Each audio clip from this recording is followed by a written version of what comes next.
asxaabi ila dhageysta buraamurkan quruxda badan ee ay soo jeedisay Xafsa Xaashi Cali oo kula dardaarmisay wiilasha Soomaaliyeed iyo falalka guracan ee ay gabdhaha Soomaaliyeed mararka qaarkood kula dhaqmaan sidan ayay tiri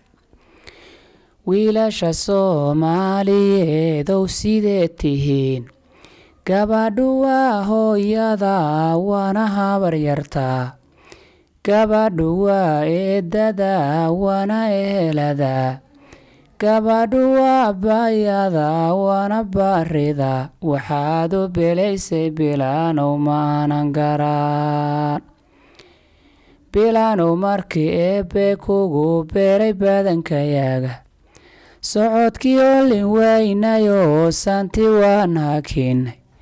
culays awgii curuuqyadiina way dabceen dhibaatadii foosha iyo dhaawiciigu yeel markaan dhabankaaga eegan dhibta liqaa dhabtaana ku saarayoo dheli kaa ceshaa horaadkaan ku dhigay anigoo hamuunti qaba